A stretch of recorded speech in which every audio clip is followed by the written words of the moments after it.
Hi everybody, welcome back. Today I want to show you a super simple and delicious recipe, 3 ingredient sugar cookie recipes.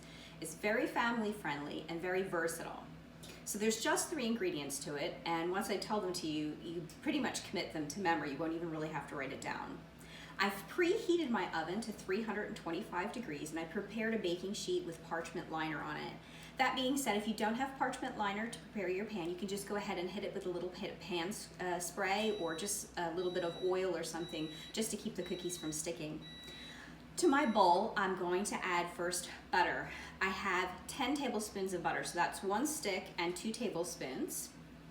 If you don't happen to have any unsalted butter on hand, that's fine. You could use Crisco shortening in this recipe, preferably the butter flavored one, although I have to say I prefer butter myself because I think just nothing compares to the flavor of butter and also the nice golden brown that you get from baking with butter.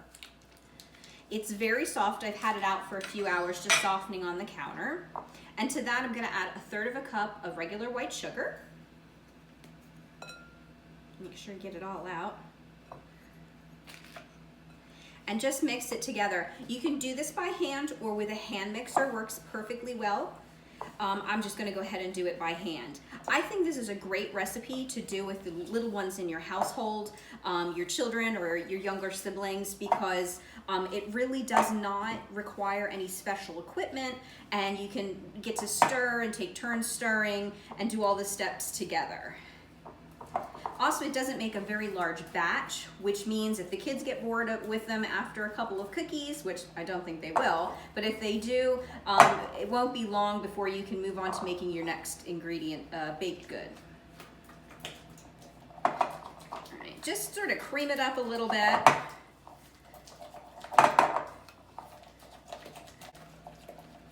Okay, that seems to be good. Just want to make it a little fluffier if you can. You will have granules in the sugar, so don't be alarmed about that because that will melt down in the baking process. To that, I'm going to add 1 cup of all-purpose flour.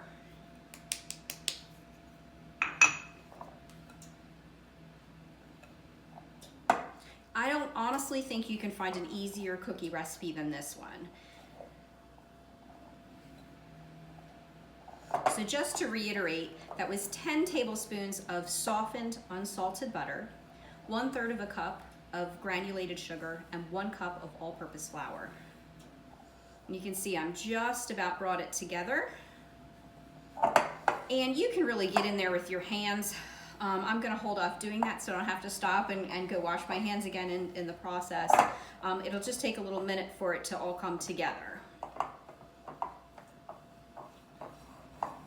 All right, so I brought it all together. It's just about becoming one giant dough ball.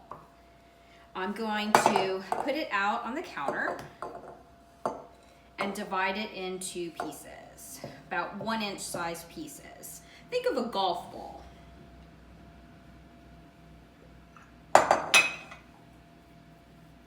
Just roll it gently across, and you can even just kind of pull it and shaping it into a rope shape.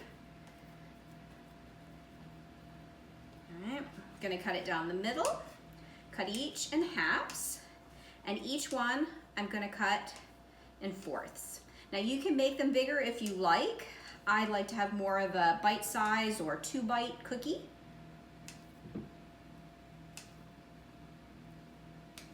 And you can see it's not very fancy the way I'm doing it. There's no real technique involved in this, but I will say this, it gives you the opportunity to use some of your multiplication and division skills with your little ones, so you can make it not only a baking activity but also a math activity. All right, so each of these then, this is the fun part for kids because they can really put their hands in on it. I'm gonna roll each of them into a little cookie dough ball and place them down onto the baking pan.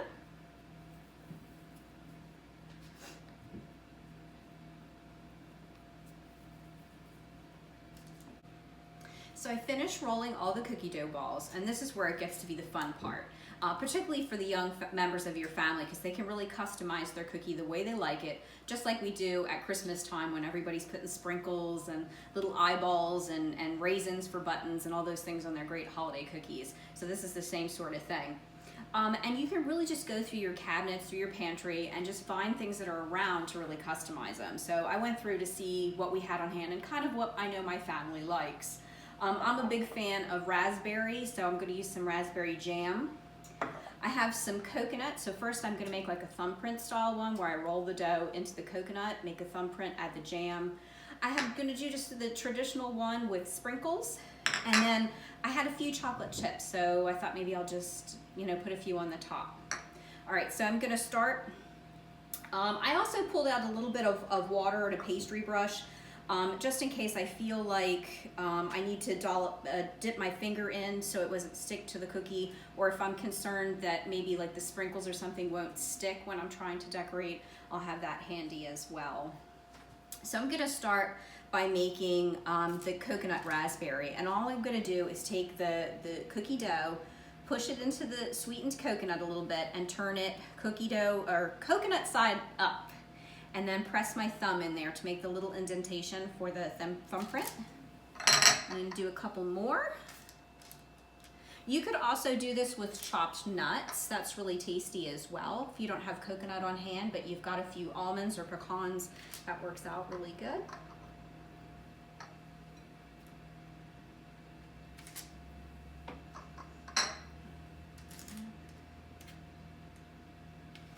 One more.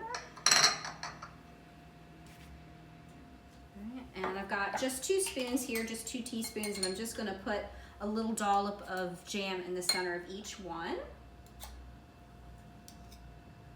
Don't do too much or it just sort of bakes and runs out of the cookie.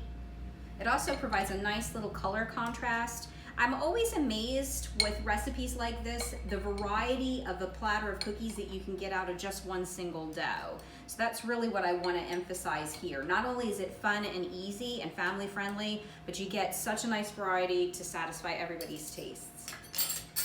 I have some rainbow sprinkles, so I'm going to go ahead and, just like I did with the coconut, push it in and turn it sprinkle side up. Don't press the cookie balls out too far. Let the oven do the work on that process. It will bake down and spread out, because remember, I did use butter. Now, if you use the shortening in it, you'll find that the cookies won't spread quite as much, and you may need to tamp them down a little bit.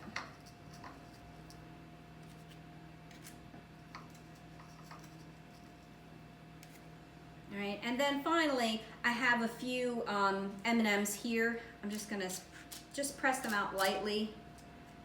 I'm sorry, not M&Ms, chocolate chips. M&Ms would be great though. I wish I'd put a few of those on. I'm just gonna put 3 little chocolate chips in the center. And then when these finish up, the little chocolate chip ones, when they come out of the oven, I'll have a little bit of melted chocolate, and I'll just stripe them nice.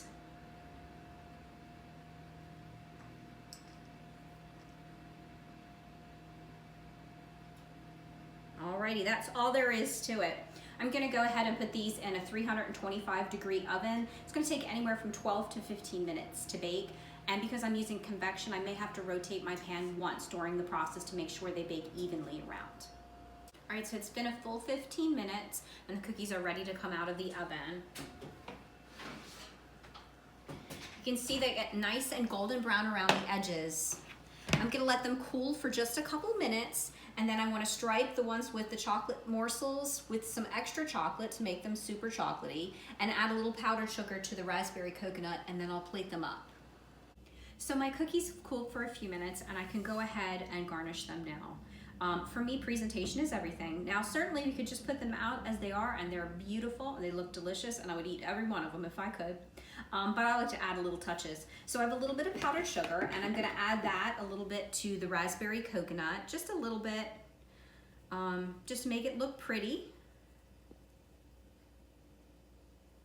And then I also have a little bit of that melted chocolate, milk chocolate bark that I've just microwaved down, and I'm just gonna use a spoon here and just do a drizzle over the ones that I did with the semi-sweet chips.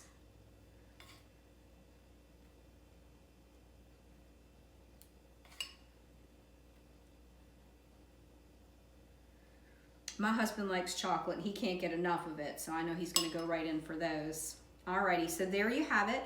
I'm gonna let them cool for just a couple minutes, and then I'm gonna go ahead and put them on a nice platter for serving. All right, so I let them sit for just a couple minutes to make sure that the chocolate hardened up on the cookies before I plate them up. This way they don't get all smudged. I'm just gonna put them on the tray.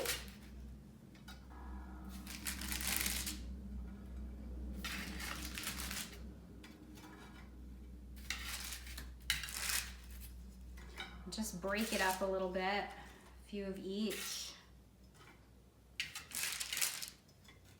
And I have to say that if you are a novice baker, this is a really excellent beginner recipe to start with. If you're uncomfortable with baking, 3 ingredients, 10 tablespoons of butter, 1/3 cup of sugar, 1 cup of flour mixed together, and then just decorating them in any way that you prefer. And you have a wonderful platter of cookies to put out to enjoy with friends and family.